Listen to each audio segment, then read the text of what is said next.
Hello, Slicey Dicers. This is Brian with another knife review for you. Today we have the Gerber Jukebox. This is one that I was really excited to get my hands on, but never really bought. When it was released, I believe at SHOT Show, I think is when they first started showing them.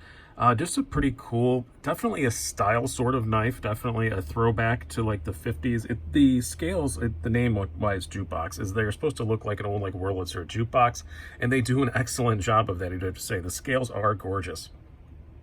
It comes in either this tortoise shell finish or what they call a black marble, which is as it sounds. It sounds like a primary, it looks like a primarily black sort of marble finish.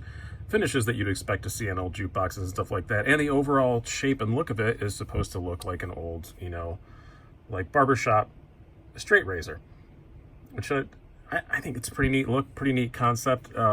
I'm gonna move this out of the way. I love Smoky Mountain Knife Works. Thank you guys so much for providing this to me. I very much appreciate it. But this makes a terrible background, so let's move that out of the way. I'll link to them down below where you can find one if you want to get one for your very self. Yeah, I just really like the overall look of it. I hate 50s music, but I like other 50s style stuff, and this does look like a 50s, early 60s just style straight razor, and that's why it's got like this tang on it, because it looks like a friction folder, but it is not. There is a liner lock in there, which is pretty neat. It does have a pocket clip, tip down only, but I don't know where else they would really put it on this. I guess you could have drilled it through the scales, but I kind of understand why they did that. Overall look, it's a beautiful, beautiful, beautiful thing. These scales are just really nice, and it only cost $34.99, which is something to keep in mind for the rest of this review. It seems pretty well put together. This one is, at least, the centering's perfect. All that stuff, lockup's good. Everything is pretty decent. It's running on bronze washers, as you can see. The action is very smooth. The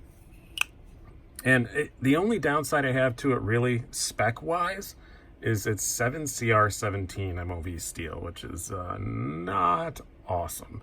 We'll talk more about that very, very quickly. But yeah, it's a looker for sure, and for the price especially, it absolutely is. Let's do some specs and size comparisons before we get too much farther. This thing hates to stand up the way that pocket clip is. There we go. All right, we have an overall length of 6.6 inches, a blade length of 2 3/4 inches, a blade thickness pretty thin, just 0.11 inch blade stock, and you have a handle thickness of 0.47 and a weight of 3.8 ounces. So it's not particularly light, but it's honestly lighter than I expected it to be. Let's see if we can get it to stand up here again. Behave. It's not gonna. We're just gonna have to hold it. We're gonna do a couple other budget things here to compare it to. You have your Ontario Rat Model 1. You can see it is much, much smaller than that. Your Rat Model 2. It's almost the same, yeah, it's about the same length and everything as a Rat 2. Do keep in mind though, when it's closed, you're gonna have that tang sticking out, so it does make it quite a bit longer when it's closed. Now, as far as the knife itself goes, let's just go straight in. We already talked about quality and all that stuff, so let's just talk about the blade. As I said, that steel's a bit of a downer. I wish it was at least 8CR13.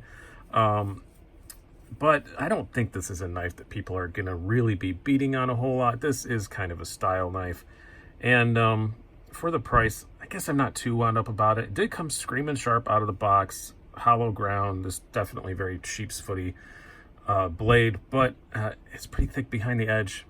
Measured like 30 thousandths behind the edge. That's pretty thick. This is not a slicing machine by any stretch of the imagination. Wouldn't take somebody long to fix that. One of the good sides, I guess, of having steel like that is it is pretty easy to sharpen up. You're just going to be doing it a whole lot. I'm not blown away by the blade on this at all. I like the blade shape, but I'm not really blown away by the performance or anything like that. I used it a fair bit. It held up okay, but yeah, I did have to touch it up after just cutting up some cardboard for, half an hour or so, just taking care of recycling and stuff, and I still had to touch it up. So there's that. As far as the ergonomics go, it's pretty good. It actually does fit my hand really well. I'm not a big fan of tip down carry, but there's no hot spot from the clip from that, which I think there probably would be if it was tip up carry. The tang doesn't really bother me at all. You know, you put your finger on there, it's not like an uncomfortable spot or anything like that. Everything's rounded off pretty good. I really have zero complaints with the ergonomics at all. And carry-wise also, not many complaints at all. It nice deep carry clip. You do have that tang sticking out. That's slightly annoying, but it didn't really bother me as much as I really thought it would. I thought that would bother the hell out of me. It does scream, I have a knife in my pocket. And it looks like you're carrying a straight razor. So maybe that might intimidate people more, you know. And on a knife that's so stylish like this, Gerber on the clip, they should have left their name off the clip or just put their logo on it and not put just the big Gerber. I don't care for that on a knife that's otherwise such a pretty thing. This very modern font, Gerber, I don't care for that. But it does carry fine. You know, no flipper tabs sticking out. There's one sticking up, but there's nothing sticking out. It's easy to get your hand past. All that stuff, it carries fine. As far as the action goes, it's a bit frustrating, to be honest. This would be a really good front flipper if they cut this tang off. Or if you buy one yourself and you want to cut that tang off and make it, 2/3 the length. Because it definitely has the action for it. It's smooth enough, but it hits your finger. It won't rotate all the way through. So it just becomes kind of a slow roller sort of deployment, which I guess is what they intended it for. But man, if that tang was 2/3 the length, this thing would be a blast. I'm not even gonna, yeah, that's what she said. Sorry, I can't resist it. I tried to resist it, but I couldn't do it. Yeah, it's just frustrating that it hits my finger. I can't quite do it. You can kind of do this thing. I saw somebody do it on the internet. I've never tried it yet, so let's see how much I screw this up. Yeah, you can kind of do that with it, but it's, whatever. This would be a really fun little, very cheap front flipper, and I would probably be singing its praises to the moon if that tang was shorter. But it's the style thing. They want it to look like an old straight razor.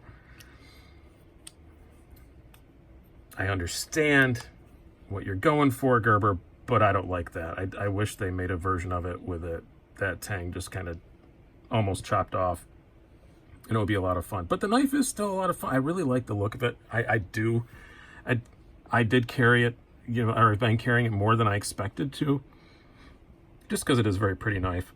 And every time I've taken it out amongst people, I get compliments on it. Everybody really likes the look of it. It's a very cool nostalgia piece. It doesn't cost a lot of money, $34.99.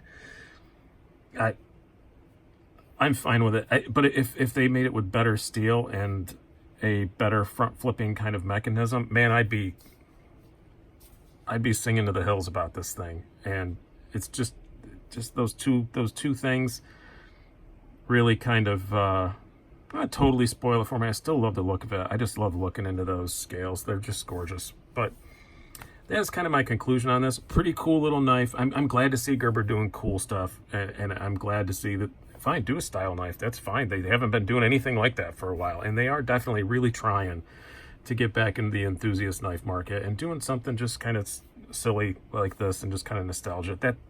That's perfectly fine. But if you're looking for this to be like your everyday EDC, I'm not sure I'd recommend it for that. But if you want it just for its looks and the way it falls over all the time and makes you look stupid, then go ahead and go grab one. I've been Brian. Have a good one.